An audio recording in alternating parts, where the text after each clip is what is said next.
नमस्कार, आप देख रहे हैं ताल ठोके का स्पेशल एडिशन। मैं हूं आपके साथ में मानसा मलिक। केंद्रीय गृह राज्य मंत्री अजय मिश्र टेनी के इस्तीफे की मांग को लेकर विपक्ष का संसद में हंगामा जारी है। एक तरफ विपक्ष को इस्तीफे से कम कुछ भी मंजूर नहीं, वहीं दूसरी तरफ सरकार की दलील ये है कि मामला सुप्रीम कोर्ट में है, इसलिए जब तक इस पर कोई फैसला नहीं आ जाता विपक्ष को इस पर सियासत नहीं करनी चाहिए। लेकिन दोनों पक्षों के बीच टकराव और तकरार कम नहीं हो रही है और ऐसे में सवाल ये उठता है कि विपक्ष का हट संसद आखिरकार कब तक ठप। कोर्ट में ये मामला है तो फिर संसद में ये संग्राम क्यों, ये हंगामा क्यों? और मंत्री को क्या महंगी पड़ेगी बदतमीजी, ये भी सवाल है कि क्या नपेंगे या फिर बचेंगे मंत्री जी। तो इन सवालों को लेकर आज की बहस की शुरुआत करते हैं और आज की बहस में जो मेहमान हमारे साथ शामिल हैं उनका परिचय आपसे करा दूं। बीजेपी का पक्ष रखने के लिए राकेश त्रिपाठी जी हमारे साथ जुड़े हुए हैं, राजनीतिक विश्लेषक। कांग्रेस पार्टी के समर्थक तहसीन पूनावाला हमारे साथ जुड़े हुए हैं। समाजवादी पार्टी के प्रवक्ता घनश्याम तिवारी जी को आप देख पा रहे हैं और बीकेयू के अध्यक्ष मास्टर शिवराज सिंह भी इस चर्चा में हमारे साथ शामिल हैं। तहसीन पूनावाला, सुप्रीम कोर्ट मॉनिटर जांच चल रही है तो फिर संसद में इतना हंगामा क्यों, ये संग्राम क्यों? मीमांसा जी, बहुत सही आपने कहा कि सुप्रीम कोर्ट में इसकी जांच आई। सुप्रीम कोर्ट इसे कोर्ट मॉनिटर इन्वेस्टिगेट करे, मॉनिटर करे इस इन्वेस्टिगेशन को। आपको याद होगा, दो तीन चीज मैं आपको फैक्चुअली बता दूं। ये वही गुंडा, मैं बड़े जिम्मेदारी से शब्दों का इस्तेमाल कर रहा हूं, अजय मिश्रा टेनी गुंडा, जिसने धमकी दी थी खुलेआम, वो वीडियो पब्लिक में है, कि वो किसानों को सबक सिखाएगा। उसके बाद वो गाड़ी ने किसानों को कुचल दिया। जी न्यूज और तमाम न्यूज चैनल्स पर लगातार मैंने कहा कि षड्यंत्र था। मुझ पर केस किया गया था जब मैंने वीडियो बाहर किया कि गाड़ी से कुचला गया था, लेकिन फिर पास साबित, फिर एसआईटी ने भी ये कहा कि एक षड्यंत्र के तहत इन्होंने पर्पसफुली किसानों को कुचला, लेकिन इन्होंने बात क्या फैलाई थी कि गाड़ी पलट गई थी।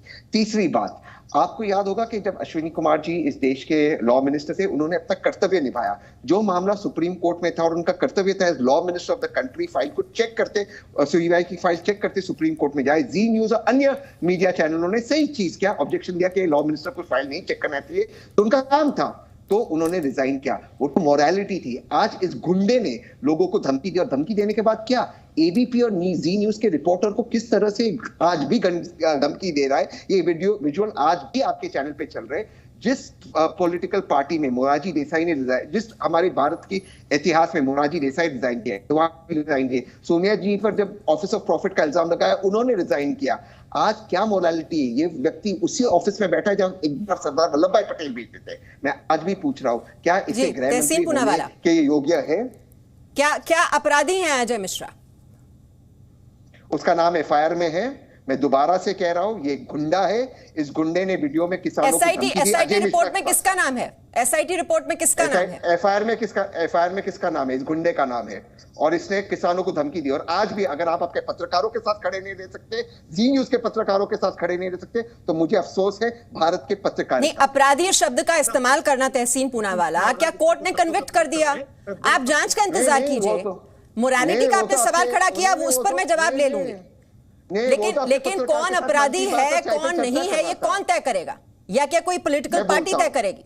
मैं बोलता हूं, वो तो आपके पत्रकार के साथ, जी न्यूज के पत्रकार के साथ मन की बात और चाय पे चर्चा कर रहा था, वो तो प्यार से बात कर रहा था। नहीं, जो बदसलूकी की गई, जो बदतमीजी की गई, उस पर सवाल होगा। लेकिन तहसीन पूनावाला, क्रिमिनल शब्द का इस्तेमाल करना संसद में किसी मंत्री के लिए, क्या वो कन्विक्टेड है? जब नरेंद्र मोदी जी पार्लियामेंट में कहते हैं और वो एक्सपंज होता है रिमार्क कि प्रधानमंत्री क्या पहनते नहाते, और वो एक्सपंज होता है। पहले क्रिमिनल कौन है तहसीन पूनावाला, क्रिमिनल कौन है ये कौन तय करेगा? बहुत अच्छा सवाल पूछा। अब मेरे जवाब को सुन लीजिए। क्या मोरारजी देसाई क्रिमिनल थे? सॉरी, क्या लाल बहादुर शास्त्री क्रिमिनल थे जब उन्होंने रिजाइन किया? क्या सोनिया जी, जिनका नाम ऑफिस ऑफ प्रॉफिट में आया, रिजाइन किए तब वो क्रिमिनल थी? क्या लाल कृष्ण आडवाणी क्रिमिनल थे जब जैन हवाला उनमें उनका नाम आया? क्या श्रीमती प्रियंका गांधी वाड्रा क्रिमिनल थी जब वो किसानों के परिवार से मिलने गई और बिना वारंट के उसके अरेस्ट किया? जब ये क्रिमिनल थे, ये गुंडे ने ऑन वीडियो कहा है किसानों को सबक सिखाओगा, इसके बाद किसान मरते। और तहसीन पूनावाला, इन शब्दों का इस्तेमाल आप इस कार्यक्रम में मत कीजिए, इस प्लेटफॉर्म पर मत कीजिए। वो इजाजत मैं आपको नहीं दे सकती, वो इजाजत मैं आपको नहीं दे सकती। अजय मिश्रा टेनी गुंडा है। तहसीन पूनावाला, शब्दों पर संयम रखिए, शब्दों पर संयम, शब्दों पर कंट्रोल, शब्दों पर कंट्रोल। मैं राकेश त्रिपाठी जी के पास जा रही हूँ। राकेश त्रिपाठी, यहां सवाल उठ रहा है नैतिकता का। आपकी पार्टी बात करती है शुचिता की, सियासत में नैतिकता की।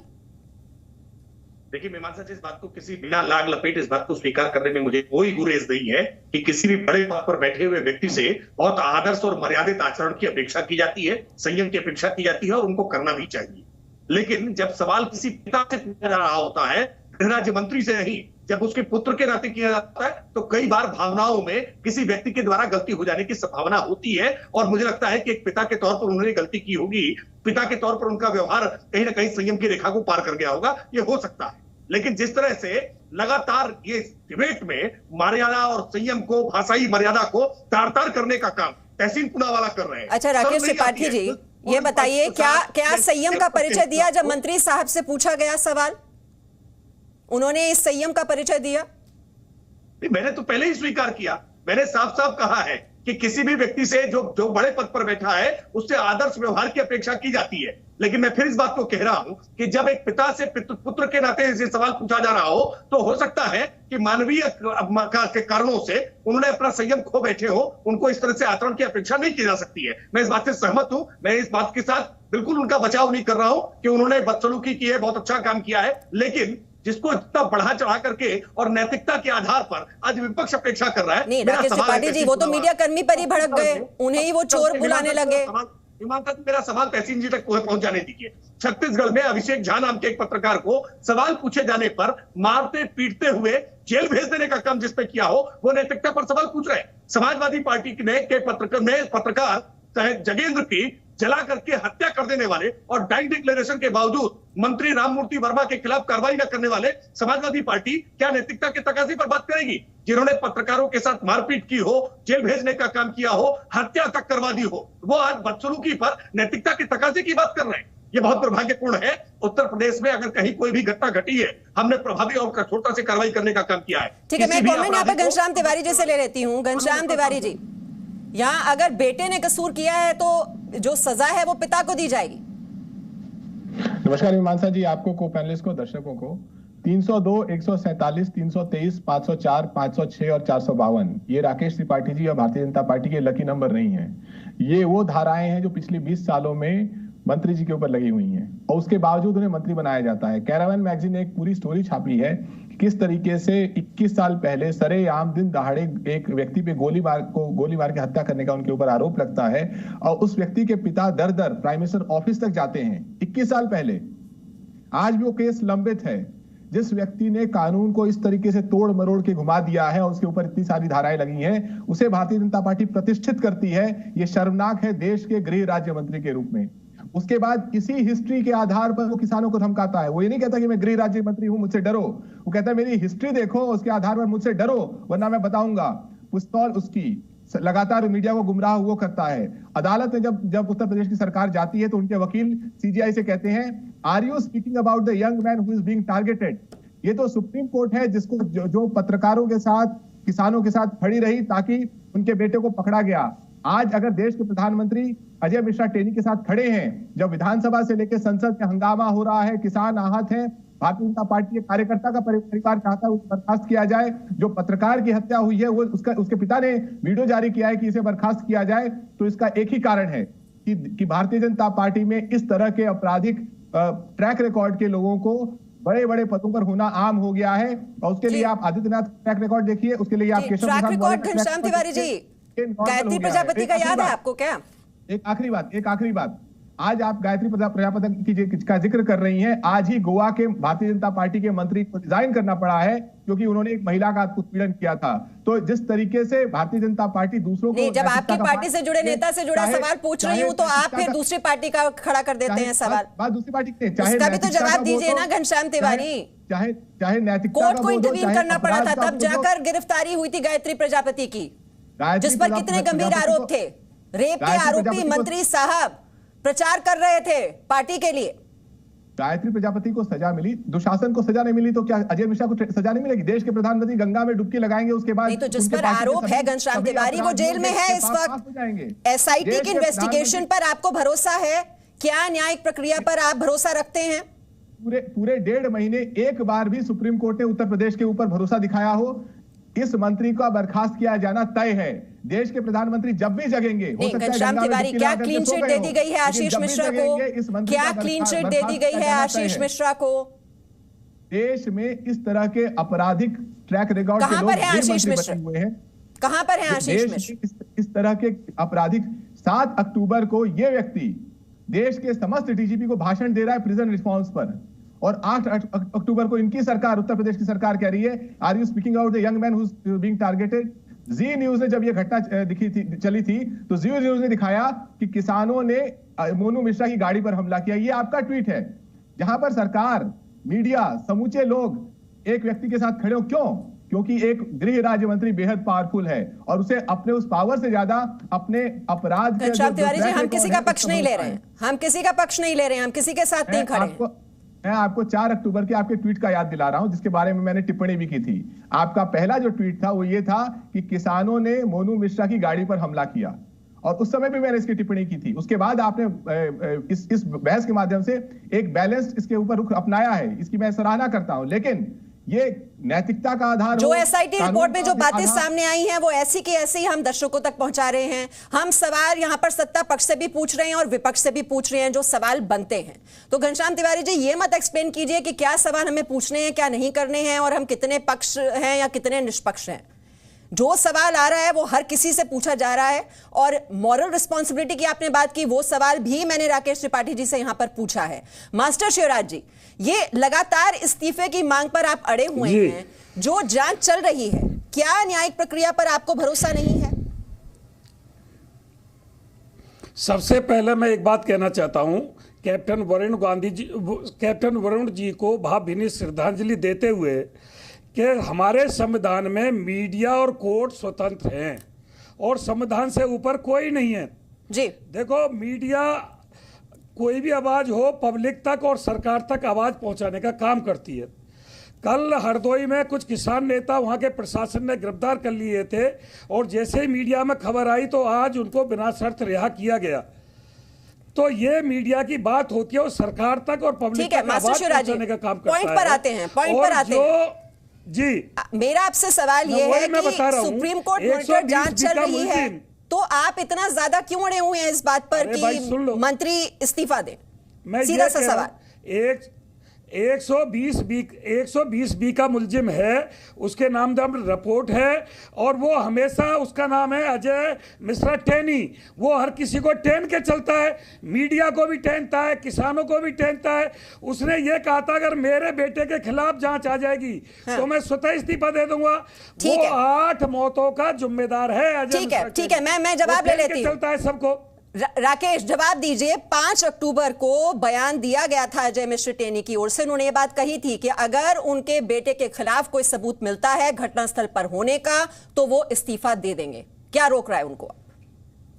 नहीं, मैं इस बात को फिर कह रहा हूं, देखिए, किसी भी व्यक्ति ने अगर अपराध किया है तो उसको सजा मिलकर के ही रहेगी। उत्तर प्रदेश की बाधित राज्य की सरकार ने किसी अपराधी को अब तक न बचाया है, न हम आगे बचाएंगे। अगर इसमें गृह राज्य मंत्री अजय मिश्रा टेनी जी की भी किसी प्रकार की कोई भूमिका दिखाई पड़ती है, कोई साक्ष्य उनके विरुद्ध मिलता है, तो कठोर कानूनी कार्रवाई उनके विरुद्ध भी होगी। हम किसी को बचाने वाले नहीं है। गृह राज्य मंत्री के बेटे को जेल भेजा है, वरना उदाहरण गिना सकता हूं एक के बाद एक कि किस तरह से राकेश जी, यहाँ पर अगर विपक्षी दल लगातार ये मांग उठा रहे हैं और वो ये कह रहे हैं कि ये जांच निष्पक्ष नहीं हो सकती जब तक गृह मंत्री के तौर पर वो यहां पर काबिज हैं, ऐसे में ये निष्पक्षता को लेकर अगर ये सवाल उठाया जा रहा है तो आप कहते हैं ना पार्टी विद अ डिफरेंस। तो पार्टी विद अ डिफरेंस आप दूसरी पार्टियों से एक अलग एक मिसाल तो पेश कीजिए। मीमांसा जी, ये स्पष्टता साफ साफ दिखाई पड़ी कि गृह राज्य मंत्री के बेटे होने के बावजूद उनकी गिरफ्तारी हुई है, वो जेल की सलाखों के पीछे है। ये बात अपने आप में स्पष्ट करती है। वरना अगर कल्पना करिए कि ये अपराध समाजवादी पार्टी के नेता के किसी पुत्र द्वारा हुआ होता तो आज परिणाम क्या होते? एफआईआर तक न लिखी गई होती। अब तक पूरे मामले को कैसे रफा दफा किया होता। मैं उदाहरण देकर के बता रहा हूं, शाहजहांपुर में एक पत्रकार की जला करके हत्या की जाती है। मैं कानून का विद्यार्थी हूं, मैं जानता हूं कि डाइंग डिक्लेरेशन का मतलब क्या होता है। देख रहे दर्शक इस बात को जानते हैं कि मृत्युकालिक बयान का विधि के क्षेत्र में क्या महत्व होता है। घनश्याम तिवारी भी जानते हैं। लेकिन एफआईआर दर्ज नहीं हुई राममूर्ति वर्मा के खिलाफ। किस प्रकार से राधेश्याम सिंह हो या राजकिशोर सिंह हो, समाजवादी पार्टी के सरकार में मंत्री रहते हुए किस तरह से पत्रकारों को गालियों से नवाजने का काम किया था। गूगल पर सर्च कर ले या यूट्यूब पर डाल ले। अब तक इनके गालियों के तमाम रिकॉर्ड। आप समाजवादी पार्टी नहीं है ना? नहीं, आप ये बीजेपी नैतिकता पार्टी का- हैं। नैतिकता के आधार पर ये इस्तीफे की मांग कैसे जो कर सकते जो हैं? दूसरी जिनके पार्टियां करते हैं वही उनका अगर आप करेंगे तो आप अलग कैसे? नहीं, हम इस बात को फिर मैं दोहरा रहा हूं। मैं अगर नहीं सुन पाए हो दर्शक, मैं दोबारा बता दे रहा हूं। भारतीय जनता पार्टी की सरकार में अगर अजय मिश्र टेनी जी के विरुद्ध किसी प्रकार का कोई साक्ष्य पुलिस की जांच में मिलता है तो उनके खिलाफ भी कठोर कानूनी मैंने तो कार्रवाई राकेश होगी। त्रिपाठी आपसे उनका पूछा, पक्ष ये तो बयान उन्होंने खुद दिया था 5 अक्टूबर को। अगर कोई भी सबूत मिलता है उनके बेटे के घटनास्थल पर होने का तो वो इस्तीफा दे देंगे। ये तो पब्लिक डोमेन में है उनका ये बयान। मीमांसा जी, मैं इस बात को फिर कह रहा हूं, अभी ना एसआईटी की जांच समाप्त हो गई है, ना अभी किसी प्रकार की कोई चार्जशीट फाइल की गई है। इंतजार कीजिए, जांच की पूरी रिपोर्ट आने दीजिए। अजय मिश्रा टेनी जी पर भी भरोसा रखिए और भारतीय जनता पार्टी पर भी भरोसा रखिए। ठीक है, जल्दी से कमेंट तहसीन पूनावाला, जल्दबाजी किस बात की? मीमांसा जी, सबसे पहले तो आरटीआई की रिपोर्ट ये बताती है कि अजय मिश्रा टेनी गुंडे के बेटे को जेल की सारी सुविधाएं मिली है, तहसीन सारे जेल पूनावाला, के नियम तोड़कर, सारे जेल के नियम आप अगर वो तोड़कर, शब्द सारे छोड़ जेल- सकते हैं तो मैं आपका कमेंट पूरा लूं। अगर तहसीन सारे पूनावाला जेल दोबारा के- का शब्द जेल इस्तेमाल के- करेंगे तो मैं बताऊंगा कि किस प्रकार से भ्रष्टाचारी राहुल गांधी और भ्रष्टाचारी सोनिया गांधी दोनों इस समय जेल से बाहर है, बेल के आधार पर। ठीक है, जब सारे जेल के नियम तोड़कर उसे सारी सुविधाएं दी गई और 11 बार उसके परिवार के सदस्य इंक्लूडिंग देश के गृह राज्य मंत्री आकर उनको मिले और उनके साथ मन की बात और चाय की चर्चा जेल के अंदर की, सबसे पहली बात। दूसरी बात, कोई उत्तर प्रदेश की सरकार ने उन्हें जेल में नहीं डाली। ये जब सुप्रीम कोर्ट ने डांट लगाई कि इन्वेस्टिगेशन कहीं नहीं जा रहा है, तब जाकर एसआईटी ने काम करना शुरू किया। और तीसरी बात, राकेश जी कहते हैं कि डाइंग डिक्लेरेशन बहुत महत्वपूर्ण है। मैं जी न्यूज पर था, आप लोग लड़ रहे थे, उस हाथरस की लड़की ने भी डाइंग डिक्लेरेशन में कहा था कि मेरा गैंग रेप हुआ है, और उसके बाद इनके डीजी पुलिस आकर कहते कि उस लड़की का बलात्कार ही नहीं हुआ था। ये लोग जो है इन गुंडों को पनाह दे रहे, और मैं दोबारा से कह रहा हूं, अजय मिश्रा टेनी गुंडा है। तहसीन पूनावाला, फिर उसी शब्द पर आप बार बार आ रहे हैं। खैर, मेरे पास वक्त इतना ही है और इस तरह के शब्दों का परहेज होना चाहिए जब भी आप चर्चा में आते हैं। और बार बार मैं आपसे यही अपील करती हूं कि हमारे यहाँ जो ये पूरी बहस होती है, चर्चा होती है, इसमें शब्दों की मर्यादा का आप जरूर ध्यान रखें। बहुत बहुत शुक्रिया सभी मेहमानों का चर्चा में शामिल होने के लिए। Presenting B News app available on Google Play and App Store. Download it now.